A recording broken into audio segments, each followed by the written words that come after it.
Hey everybody, how's it going? Adam Rapos Vox here, and bear with me here as we're going to be taking a look at the Fractal Design R5 computer case, which is an amazing computer case. However, my table's not exactly meant to handle this much weight, and my camera setup is not exactly the most adequate for recording something as big as myself. So this is probably going to be a bit B-roll heavy. A little backstory here, I built my main editing computer that I use at the moment in spring of last year, and it is in the Fractal Design R4 case. For a good couple years there, the Define R4 was the best case for silence, gaming, and enthusiast rigs, and so that's what I went with. And I was extremely happy, however I had a few minor issues with it. Now, naturally, a few months after I finished the build, this case comes out. And so, we're going to be taking a look at it, and the Define R5 is definitely an awesome successor to the Define R4, and it answers a lot of the issues that I had with its predecessor. However, not all of them. So a quick tour of the case here. It is of course a giant monolithic statue of black metal and awesomeness, as the Define R4 was. As with the Define R4, on the side panel here we do have a 120 to 140 millimeter fan vent. However, the style of vent cover for both this and the top vents is a little bit different. The top vents are the ModuVent style, so you can actually take 1 out of 3 of these off at a time using just some little plastic pinchers that hold it down in place. With this one, it's a similar fashion. However, once you take it off, it completely comes off. So you don't have a choice of only venting 120 or 140. You got to take the whole thing off. So keep that in mind. Around on the front, we have a very similar layout to the Define R4, but with some very, very important differences. We have the headphone and microphone jack up top for your front panel audio, a depressed reset switch. So you're actually going to need something to poke down in there to hit reset. Now this could be good for some, as I did a couple times, but only a couple times, accidentally hit the reset button on my Define R4. So this way it makes sure that you don't accidentally hit it, but it also makes a pain in the butt if you need to hit it a bunch for like when you're testing a build or something like I was. It actually became annoying to have to grab something and hit the reset button every time. Then you have the power button with a blue LED on it, and then there is an LED in the front instead of coming around the front corner. Now, it's still the same bright LED that's on the Define R4, but it's in the front, so it's actually, it doesn't put off as much bright light into the room as the Define R4 did. This is actually a very, very good thing, because at times I even put electrical tape over my LED on my Define R4, simply because it was just way too bright, and if I had my computer on while I was sleeping, not good. Then you have 2 USB 2.0 ports and 2 USB 3.0 ports. Perfect arrangement of ports to me. Then of course you do have the front panel door here. Now this door has actually been improved quite a bit from the predecessor, and I'm very happy with it overall, though the opening and closing mechanisms, while being an improvement, do give me some minor discomfort. So when you open it up here, it actually latches in place with 2 plastic latches on the side here. Now this keeps it in a way that you can secure it, just to make sure that it locks and doesn't pull open as with the previous magnetic system, but it just feels like really cheap plastic when you shut it and latch it in place. It's shoving a bunch of plastic together, which compared to just the metal, just magnet sliding together onto the Define R4, it just feels kind of cheap. So far I've not had any issues with it breaking or anything like that, and I don't imagine it would, but that is something to keep in mind. However, that did also open up the possibility for you to actually change which side the door opens on. So on both sides of the door here, there is the little cutout for you to grab the door and open it. So if you wanted, you could actually unscrew the hinge here and swap it to the other side and switch which side it opens on, which is really freaking cool. Then on the inside of the door, you do have the noise dampening foam, and then they've completely changed the way the front end of this case works here. Instead of having a toggle switch, you have a slider switch for the internal fan controller that comes in the case. I honestly personally preferred the toggle switch from the Define R4 to this weird slider switch, which doesn't feel very confident, but whatever, it works. They changed the way the 5.5 millimeter bay covers look and function, and they just slide out, and there's some very thick, rugged plastic, which is actually going to do a bit to mute out some of the noise coming from this part of the case. But they do look a little bit different, but it's the same idea overall. You have a little switch and slide them into place. For this build in particular, I did not use any 5.5 or 5.25 inch bays, so it wasn't a big deal. But then when you get to the front fans, they've actually made a lot of great improvements here. You still have two 120 or 140 millimeter fan positions here on the front and a dust filter, but instead of having to remove the whole front of the case and slide out the fan filter, clean it out, slide it back in, and having a secondary fan filter on the front of the door, which is how it was on the previous Define R4, you actually have a very easy to remove fan filter right on the front. Then all you gotta do is pull the clip and you have direct access to the fans, which was a big issue on the previous case. I constantly had to remove this front bezel here, and it ended up leading to me completely ripping off the control header for the fan controller, and now it's completely unusable in my Define R4. So in this one, this is a brilliant way of going about it. And then you have direct access to either put in a big radiator in the front or put in your fans. You can put them in from the front, which makes it so much easier. And then you just slide the fan filter back on and it's ready to go. Or in the off chance that you somehow don't want a fan filter, you can go without it, though that would be highly not recommended. And then you actually have access down here to pull out the bottom dust filter as well. In the previous cases, you had to pull it out from the rear, and it was a little finicky to actually pull out, and you had to get it out from the rear, which was already finicky enough. This slides out very conveniently from the front. You never have to pull the case out to change the fan filters, which is a godsend. It is just awesome. On the back of the case, you do have another 120 or 140 millimeter fan here, and all of their fans are actually slidable, so you can slide them up and down if you're using smaller fans to reposition them a little bit, which is kind of convenient and kind of cool. Then you have another vent on the side and 7 PCI slots, which is plenty enough for any build I've done, although some people prefer 8. 7's just fine for me. Typical power supply slot with, it does come with some thumb screws for it, although they didn't fit in the power supply I was using. However, they would be very convenient to use otherwise. And your typical I/O shield and things like that. Pretty standard on the back. When we get to the slide panel mechanism, however, this is where things actually get quite a bit interesting. They did come with standard thumb screws in there, however, I've taken them off for the purposes of removing it for this build. But then they also have a latch here, so you don't really need the thumb screws once you've taken off the panel for the first time. You have this little latch, you press it down, and the side panel just comes right off. That's all you have to do.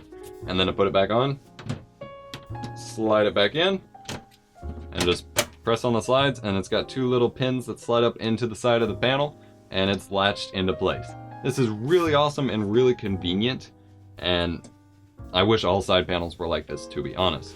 For your motherboard tray side of the side panel, you actually have capacitive thumb screws, which just kind of hang in place once you unscrew them. That way you don't lose track of them, because there's no reason to fully remove those thumb screws anyway. So they just kind of hang out in place, and then once you put the panel back on, you can screw them back in. Which is very, very good, because losing thumb screws for cases can be quite annoying, although at this point in time, I certainly have plenty of them to go around. This now brings us to the inside of the case. For the purposes of this review, I have gone and done a very simple build in this computer, just to test it out and feel how it feels building in it compared to the Define R4, which I've rebuilt my rig in a couple times now, so I have a good basis for comparison. This is a third computer that we have in our office going here that's just basically acting as a small file server. It doesn't really have any main functionality as of yet, but as I set up the secondary workstation, it may turn into a secondary capture setup at some point. But it has a basic big O heatsink cooler on the fan, no water cooling at the moment, power supply, and then since I'm only using one 3.5-inch drive, I've actually moved the hard drive cages around, so I'm going to talk about that in a minute here as well. Overall, building in this case was an absolute blast. Like I said, it's answered many of the issues that I've had with the previous case. I addressed some of them in terms of the outside of the case with the fan filters and the door. However, with this case in the Define R5, they actually have gone with a indented motherboard tray area. That way the motherboard's repressed a bit from the rest of the case, which makes it much, much easier to route cables and to just make everything fit, and it made motherboard positioning a lot better. They also have these really nice thick rubber grommets on all the cable management holes and plenty of cable management holes, which, like I said, just made things so much easier for running this build. They've also included on the back here, which you'll see in the B-roll, they've actually went ahead and pre-routed your front panel connectors as well as the headers for the fan controller switch inside the case and went ahead and routed them down to where they need to be. And they've included some file management straps, and they actually have various little pin positions to where you can attach your own wire ties or cable management straps within the back of the case, which made it so much easier to keep things tidy as they were already preset there, which makes it just made everything so much easier. You do have plenty of space in this computer for building. As you can, this is gonna look pretty silly, but I'm actually sticking my hand up between the back panel and the motherboard tray area because there's that much space between the two where I don't have the drive cages here. I can actually stick my whole hand up in there. Now, one of the biggest upgrades that they've done with this case build, which is probably a silly one to most people, is they changed how the drive cages worked. In the Define R4, the drive cages were very finicky to try to remove or move around at all, and I kept wanting to mess with mine in my build, but it was never something I could really manage. It was just a really weird system. With this one, they've actually used big old thumb screws to hold the drive cages along this side rail here where your fans go into, and then it's actually really easy. They have in their instruction manual, they have 3 different example ways you can hook up the drive cages to either use the 5 1/4 inch bays with the 3 1/2 inch bays, just one, or what have you. And so I've actually elected to just go with one 3 1/2 inch drive bay, since there's not going to be that many hard drives in this rig, and have it up top. That way the fans actually blow most of the air back to the rest of the computer instead of getting caught up on all the drive cages, which is what's happening in my other build, is the front fans are just basically getting mostly blocked by the drive cages. Well, there's no reason for that in this build, and since there's no reason for that, you can just take it out. And so I have one drive cage up here, and I don't even really need that. That's all there is. That's all you need. And to supplement 2 1/2 inch drive storage, there's actually 2 little cages on the back of the motherboard tray to store 2 1/2 inch drives, which I'll go ahead and show you because this is a really cool system. One thing I also love about how they do the side panels for these cases is there's no weird sliding latch system. You just put it on there and screw them in, and that's what makes the side panels so much of a joy to remove, is I don't have to try to line it up and put the right pressure to slide it into place. I just pull the sucker off and it's done. And then of course both side panels do have the really thick sound dampening foam on the inside, which works like a charm, and I absolutely love about these cases. Now on the back of this build, you can see the cable tie straps that I mentioned. They include 3 here at various points along the middle cable management area of the case. And then behind the motherboard, you actually get 2 little panels to screw on 2 1/2 inch drives to. Now this is intended for SSDs most likely, of course. However, this computer is actually running off a laptop hard drive at the moment while I wait on some funds to come in for some actual worthwhile parts. But it works the same. You just simply pull off the panel with the thumb screw, screw in the hard drive to the back of it, and then slide it back into place. Now the Define R4 had mounting holes here to screw on 2 1/2 inch drives. However, you had to put them on before you put the motherboard on, and there was not enough clearance between when you screwed it on to the actual motherboard tray for me to fit any SATA cables or SATA power cables in. With these, there's a big enough gap that you can fit in just about any SATA or SATA power cables in and mount up your drive, no problem. And you can completely take them off without ever moving the motherboard, which that convenience factor is just, like I said, it's just amazing. Then you do have plenty clearance here to access the back of the CPU to put on various coolers without removing the motherboard, which is also very convenient. Most cases, a lot of cases rather, don't actually include a cutout or that big of a cutout. And overall, you have access to just about anything. They have these little areas where the straps run through. They're just little metal bins that you can run straps or wire ties through.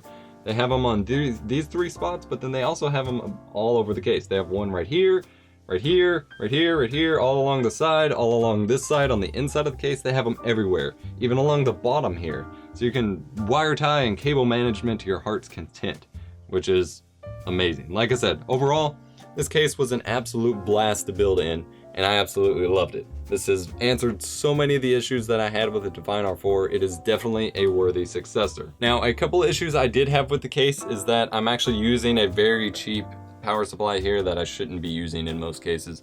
But it has very short cables, and that made it very difficult to route everything properly and have it reach because this is such a huge case.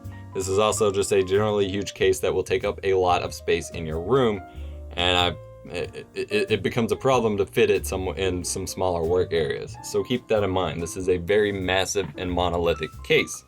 Another issue I ran into is that there is no preset way to mount 3.5-inch drives at the bottom of the case here. I don't know if you can see my hand down here.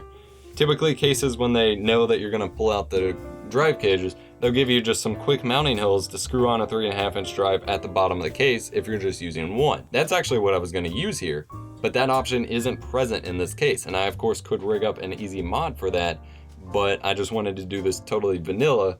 And so I have no way of putting a drive down here besides for setting it, which was kind of disappointing, because really drive cages are great because if you're mounting up a bunch of hard drives, you want to keep them safe and secure, but otherwise they do a whole lot to just screw with your case's airflow. So I was really hoping to just completely remove the drive cages. But there's no real way of doing that vanilla in this case. But the case is, of course, open to modding to your heart's content as well, I guess. Overall, the Fractal Define R5 is a pretty freaking awesome case, and like I said, it was an absolute blast to build in, and definitely a worthy successor to the Define R4. I really wish this was out when I built my build, because it definitely answers some of the issues that I've run into with my main rig in the Define R4. However, it's so inlaid into that case at the moment, I'm not moving it for a little while. Hope you enjoyed my review, guys. Thank you so much for watching. Fractal also has a Define S case that has come out that's a smaller case but aimed primarily at water cooling. I may be reviewing that in the future, though I have to probably get some water cooling stuff to actually test in there, which I don't have at the moment. But the Define R5 is an awesome case. Links to it will be in the description below. Be sure to like the video if you liked it, comment and subscribe, and stay tuned for our Razer Nabu X giveaway coming soon on the channel. And otherwise, check out links in the description below to where you can find this case and read more about it on Fractal's website. Check out our other channels and social media pages and things like that. This review was a bit more off the cuff simply because I knew this would be a hassle to try to keep on camera and I'd keep having to move it around, so I didn't want to script it out too much.